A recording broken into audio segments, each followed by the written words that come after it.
gente del mundo whisky, nos encontramos en Lagg, esta nueva destilería de la Isla de Arran. ¿Cómo te va, Casey? So hi there guys, welcome to Lagg Distillery. I'm Katie and I'm going to show you around today.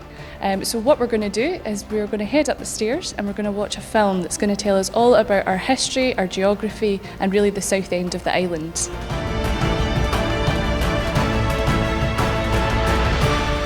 The singing you can hear is 4 local women from the north end of the island. They get together every week and they have their own wee ceilidh.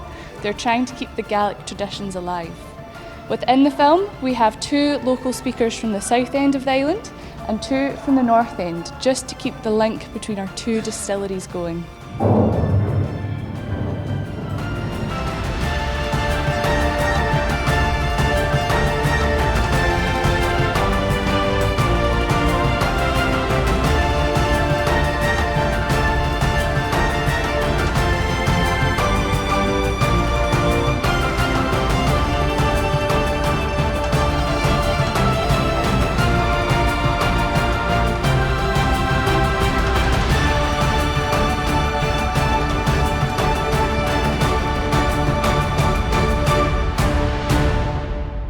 We really have come home to where whisky was made on the island over 200 years ago. Lagg was the last legal distillery on the island and it was just down the hill from where we are today. So now we're going to head through into our new distillery and you can see what we're doing here on this site.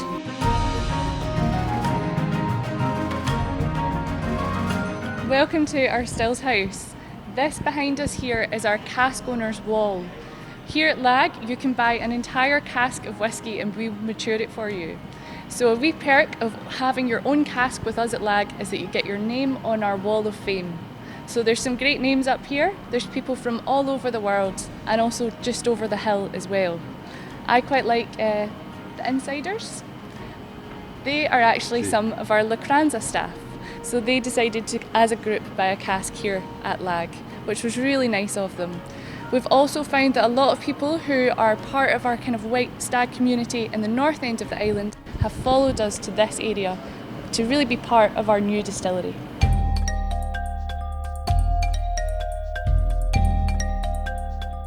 Here we have our barley. We are really proud to be able to tell you that this is 100% Scottish. All of our barley comes from Fife on the east coast of Scotland. Now we are doing something very traditional with this. When we malt it, we're using peat.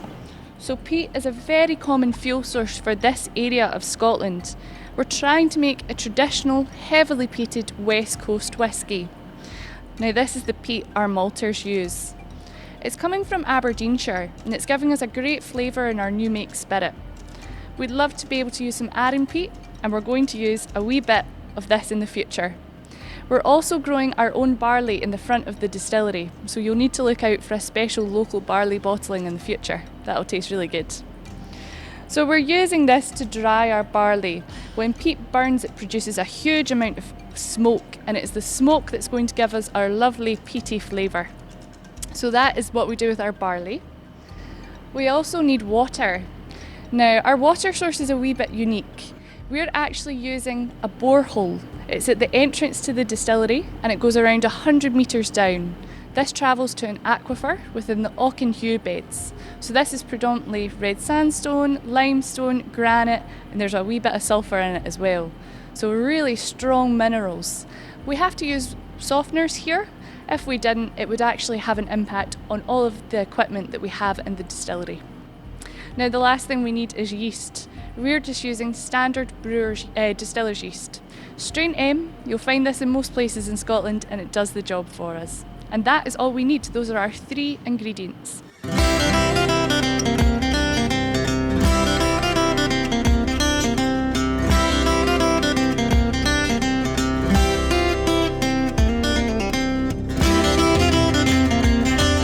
So this is our mash tun. This is the first stage of production for us. We mill our barley to break the outer husk so that we can get into the starch pockets. This mash tun, we add 4 tonnes of barley to it every morning with 17,000 litres of our borehole water at 65 degrees. Now we have a big set of rates inside our mash tun. we use those to agitate the barley and get all of the fats and the oils out of it. That's going to give us a really bold flavour. What we're doing is we're activating our starch enzymes and converting them into sugar. We now have a sugary liquid that we call wort. We drain it out the bottom of the mash tun and it heads into one of our wash bags. But there's still sugar in here, so we add our second water. This is 7,000 litres and it's going in at 85 degrees. We're going to do the same again. We're going to give it a mix, drain it out through the floor and into one of our wash bags. But we don't waste a thing, and there's a tiny wee bit of sugar left, so we put in another 13,500 litres, right up at 95 degrees to get all of the sugar out of the barley. But our third water isn't strong enough, so we don't use it in our wash bag. We actually save it in one of our tanks, and we use that third water as our first water the next morning. So nothing's wasted here. The leftover barley, our draff, is now pushed out the back of the mash tun and it ends up in a trailer at the side of the distillery. One of our local farmers picks it up 2 or 3 times a week and takes it away to feed his cows. So we've got some very happy, very well-fed cows. This is the next stage of our production, fermentation.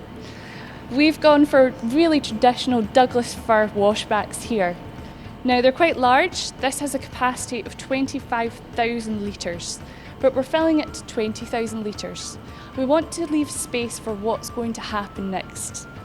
We start to fill in the lovely sugary wort we've created in our mash tun, and we start to fill it up. At this part of the process, we add our yeast. We add 75 kilograms of yeast per washback. Now, this is going to start to eat up all of the sugar that we've created. It's going to convert our sugar into alcohol and also produce carbon dioxide. Now, as the carbon dioxide starts to release, it's going to cause our wash to bubble up quite a lot. So we've left plenty of room to allow that to happen, but we also have our switchblades. The switchblades run at all times during the fermentation process to keep the bubbles down. We don't want it to come over the top. Now, we leave this for a minimum of 72 hours to ferment. That's going to give it a really great flavour, and it's going to ensure all of our sugar is eaten up. At the end of the process, our wash is usually sitting at around 7 or 8% ABV, so we've made a very strong beer. But you can see this is actually a finished wash. This wash is now ready for distillation.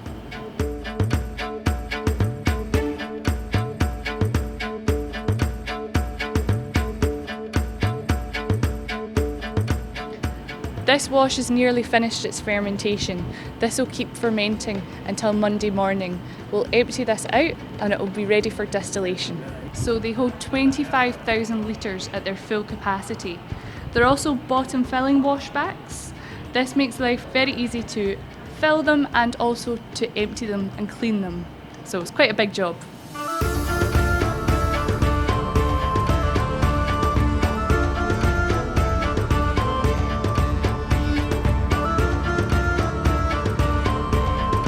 We need to distill the wash that we've created.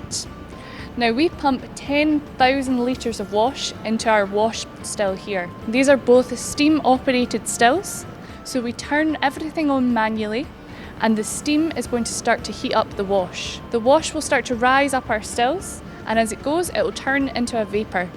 The vapour makes its way over the top of the still and down our line arm into our condenser. Within the condenser there's 100 or so smaller copper tubes, cold water running through this. That condenses our vapour back into a liquid that we call low wines. The low wines is around 26% ABV on average, so it's not strong enough for us yet. So we redistill our low wines in our spirit still.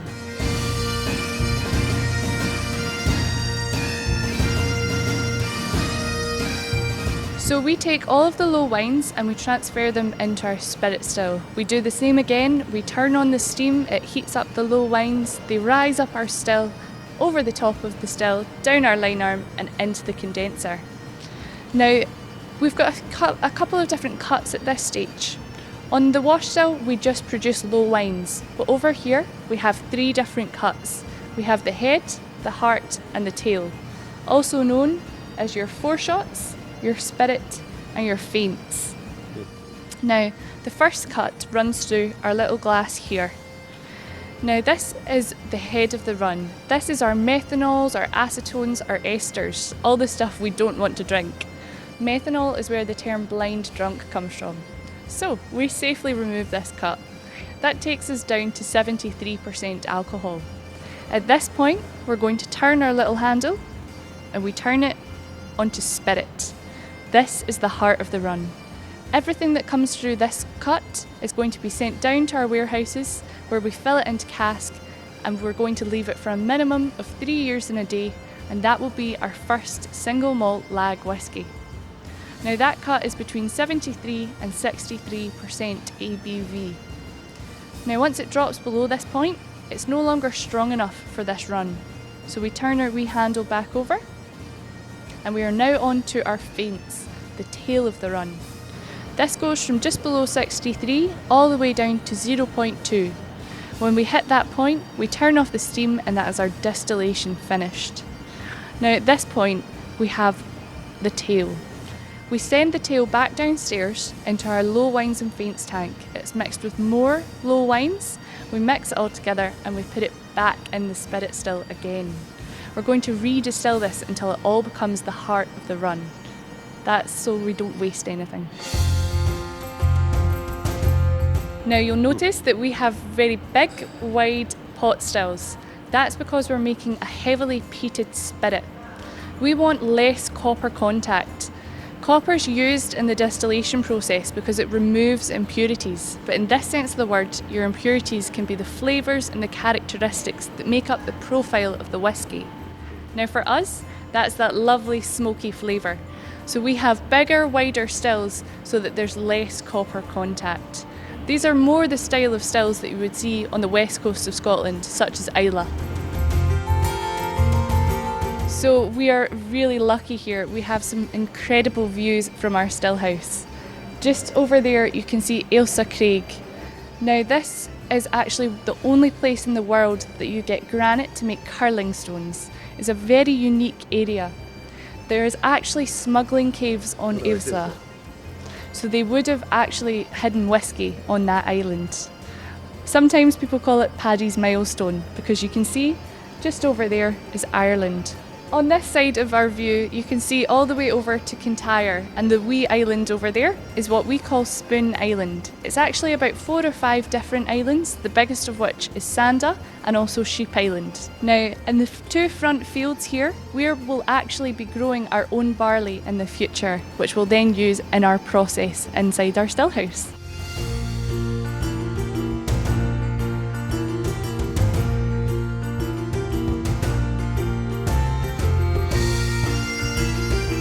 We have a really rich history in the south end of Arran. This area traditionally would have been where all the illicit distilling and smuggling would have gone on. There's a great story, and it took place outside of this window one night. There was an excise man walking up the hill from a village called Lagg, which is where we get our name.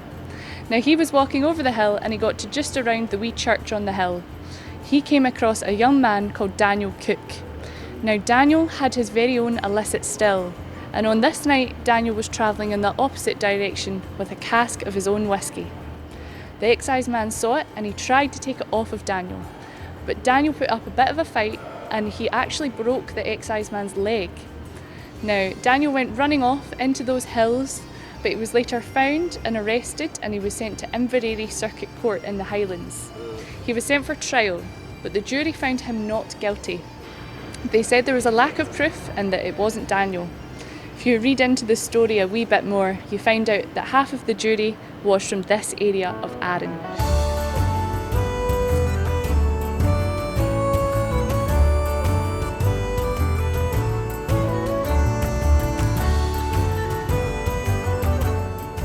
What we're tasting here is our Lagg New Make Spirit. This is exactly what runs off our stills next door. It's 63.5%. It's really delicious. Now this gives you an idea of what our whisky will taste like in the future. This is exactly what we're sending down the hill to put into cask. It's going into first fill bourbon, and in 3 years this will be our Lagg single malt whisky. So we're very excited to try it. So the next thing we're going to try is our Macrimur Fingals Cut Quarter Cask. This has spent around 7 years in a bourbon barrel. We've then transferred it into a quarter cask, which is ever so slightly smaller. For a wee boost of flavour, it matures a wee bit quicker. Now this is really creamy, buttery, really easy to drink, and there's a lovely wee hint of peat to it as well. This is a heavily peated spirit from Lacranza. They've very kindly gifted us some whisky so that we can invite people in and welcome them to the new distillery with a dram. So I hope you enjoy, everyone. Hola, entonces tenemos un regalo para decir muchas gracias por venir. Eso es una versión de 50 ppm de Macrimur. Es una whisky con turba. Y lo que tenemos es 3 productos especiales solamente que se puede comprar aquí en Lagg. Eso es el Macrimur que hemos terminado con barricas de Jerez. Es súper bueno, espero que te vas a gustar.